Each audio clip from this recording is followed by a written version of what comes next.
Guys, before we get started with today's episode of What's the Right Shot, I want to make sure that at the end of sets or the end of matches that you've got crystal clear shot choice clarity, especially in your really close matches. Right down below, there's a link. When we're done today, I want you to click it. I want you to get signed up for this course. Here comes today's episode of What's the Right Shot. All right, guys, let's get into today's episode of What's the Right Shot. Yours truly with the return of serve. And I'm going to play this point in real time until we get to the pause part of it. I'm going to ask you what shot you would play if you are me. And let's slow it down and let's get right to where we get here. Okay. So, look, what shot would you play in this situation? Obviously, that cross-court lob is just begging you to play it, right? You could go up the line with this thing, but if it leaks out into the middle at all, you got an opponent right there, and that other opponent directly in front of you, not really back in the baseline, right? They're almost halfway between their baseline and their service line. So if you do go up the line, you got to make sure you don't leave it up there too high. Hopefully, what you do is you play it down in front of them and make it somewhat of a tricky little half volley. I suppose you could take this thing cross court, right? You could roll it, play a little short angle roller cross court. That could work, but man, that's kind of top shelf stroke making or shot making right there. So to me, the obvious one right here is going to be that lob cross court. And for whatever reason on this day, I decided, okay, let's play this thing up the line, right? And that's not a horrible shot choice as long as you get it down to that opponent's feet. That's directly in front of you. Now here's the result, and I want to back up because I know we all make this mistake a little bit too often. Is what happens. All right, I bury this thing in the middle of the net, right?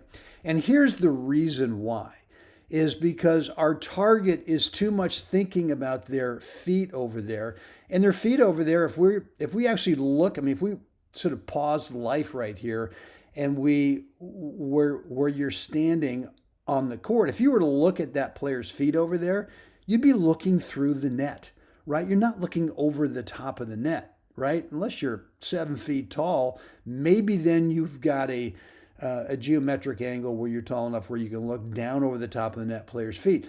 But we're actually looking through the obstacle at our target, right? As opposed to a better target is, okay, I want to get this thing to that player's feet over there.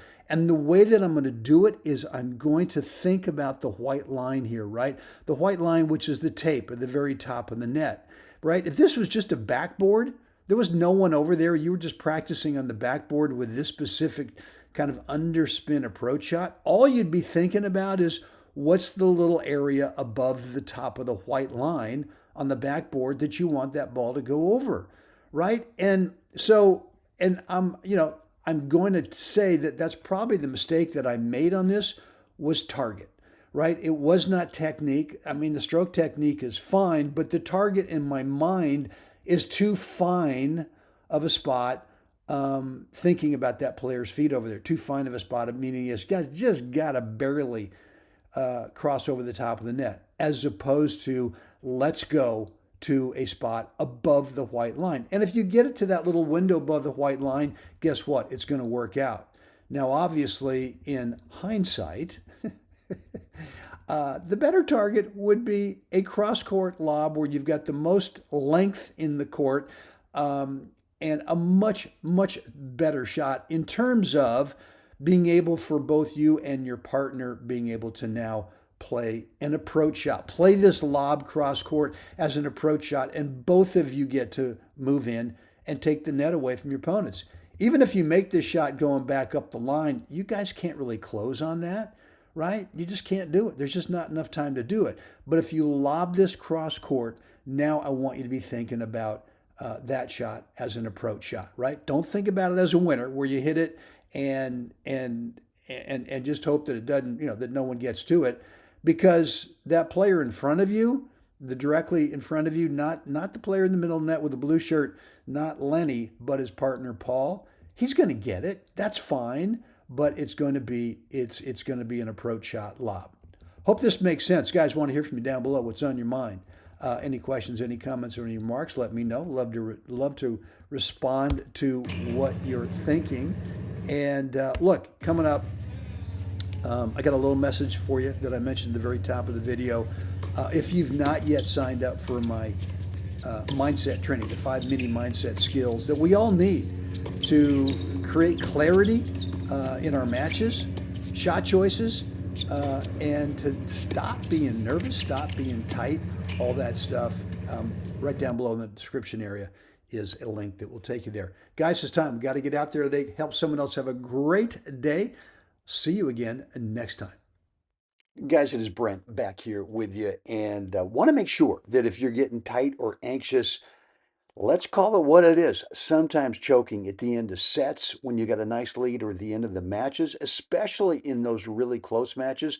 I want to make sure that you've got crystal clear shot choice clarity in those moments so that you get across the finish line. You get the W that you've worked so hard to get. Right down below, there's a link. I want you to click it.